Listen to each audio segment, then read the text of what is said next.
आज के इस वीडियो में हम अष्टावक्र गीता के 5वें अध्याय पर चर्चा करने वाले हैं। इसमें हम जानेंगे कि इस अध्याय में क्या बताया गया है और इस अध्याय से हम क्या सीख सकते हैं। तो चलिए वीडियो को शुरुआत करते हैं। अष्टावक्र गीता के 5वें अध्याय में आत्मा की अपरिवर्तनीयता और अखंडता का वर्णन किया गया है।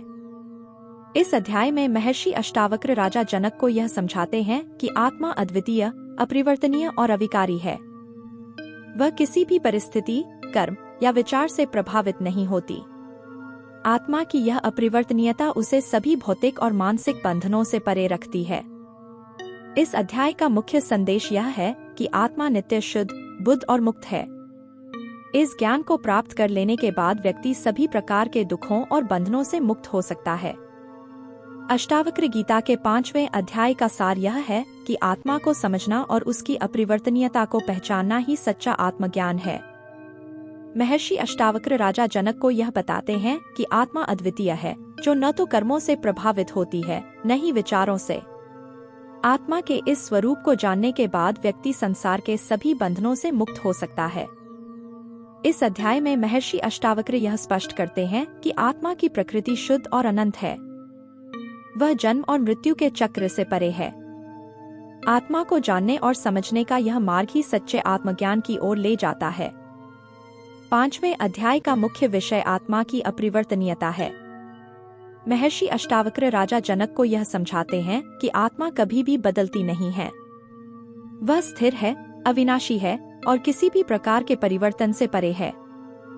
आत्मा का यह स्वरूप उसे सभी प्रकार के भौतिक और मानसिक बंधनों से मुक्त रखता है। अपरिवर्तनीयता का यह अनुभव व्यक्ति को संसार के किसी भी प्रकार के बंधन, दुख और संघर्ष से ऊपर उठने में मदद करता है। जब व्यक्ति आत्मा की इस अपरिवर्तनीयता को पहचान लेता है, तो उसे संसार के सभी भौतिक और मानसिक बंधनों से मुक्ति मिल जाती है। आत्मा की अपरिवर्तनीयता का अनुभव हमें यह समझने में मदद करता है कि सभी प्रकार के परिवर्तन और बंधन केवल मन और शरीर के स्तर पर ही होते हैं। आत्मा इस सब से परे है और हमेशा के लिए अपरिवर्तनीय रहती है। इस सत्य को पहचानने के बाद व्यक्ति सच्चे सुख और शांति का अनुभव कर सकता है। अष्टावक्र गीता के 5वें अध्याय में आत्मा की अखंडता का भी वर्णन किया गया है। आत्मा एक है, अद्वितीय है और उसमें कोई विभाजन नहीं है। यह अखंडता आत्मा को सभी प्रकार के भौतिक और मानसिक बंधनों से परे रखती है। आत्मा का यह स्वरूप हमें यह समझने के लिए प्रेरित करता है कि हम भी इस अखंड, अविनाशी और अनंत आत्मा का ही हिस्सा हैं। अखंडता का यह अनुभव हमें संसार की विविधताओं और द्वंद्वों से ऊपर उठने में मदद करता है। जब हम आत्मा की अखंडता को पहचान लेते हैं, तब हमें संसार के किसी भी प्रकार के भेदभाव, परिवर्तन या विभाजन का अनुभव नहीं होता। यह हमें सच्ची शांति और सुख का अनुभव कराता है। महर्षि अष्टावक्र 5वें अध्याय में आत्मा के अचल और अविनाशी स्वरूप का भी वर्णन करते हैं। आत्मा न तो जन्म लेती है, न ही मरती है। यह स्थिर, अविनाशी और अचल है।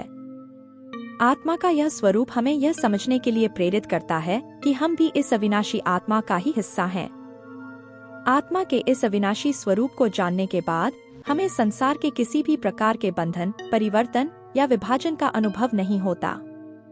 यह हमें सच्ची शांति और सुख का अनुभव कराता है और हमें सभी प्रकार के दुखों और बंधनों से मुक्त कर देता है। अष्टावक्र गीता के 5वें अध्याय से हमें कई महत्वपूर्ण शिक्षाएं मिलती हैं। पहली और सबसे महत्वपूर्ण शिक्षा यह है कि आत्मा अपरिवर्तनीय, अखंड और अविनाशी है। हमें इस सत्य को समझने और आत्मसात करने की आवश्यकता है। जब हम इस सत्य को पहचानते हैं, तब हमें सच्ची शांति और सुख की प्राप्ति होती है।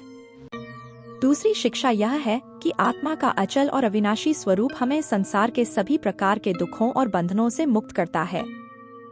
हमें इस अविनाशी स्वरूप को पहचानने और इसे अपने जीवन में अपनाने की आवश्यकता है। यह हमें सभी प्रकार के दुखों और बंधनों से मुक्त कर देता है।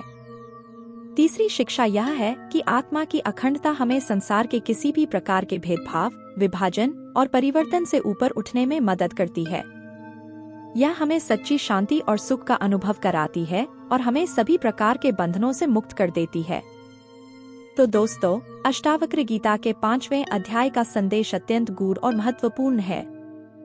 यह हमें आत्मा के अपरिवर्तनीय, अखंड और अविनाशी स्वरूप को समझने में मदद करता है और हमें संसार के बंधनों से मुक्त होने का मार्ग दिखाता है। इस अध्याय से हमें यह सीख मिलती है कि आत्मज्ञान ही सच्चे सुख और शांति का मार्ग है और हमें इस मार्ग पर चलने के लिए अपने भीतर की आत्मा की अपरिवर्तनीयता, अखंडता और अविनाशीता को पहचानना चाहिए। इस ज्ञान को प्राप्त करने के बाद व्यक्ति सभी प्रकार के दुखों और बंधनों से मुक्त हो जाता है और उसे सच्ची शांति और सुख की प्राप्ति होती है। अष्टावक्र गीता का 5वां अध्याय हमें आत्मा के शाश्वत सत्य को पहचानने और उसे अपने जीवन में अपनाने की प्रेरणा देता है, जिससे हमें सच्चे मोक्ष की प्राप्ति होती है। धन्यवाद।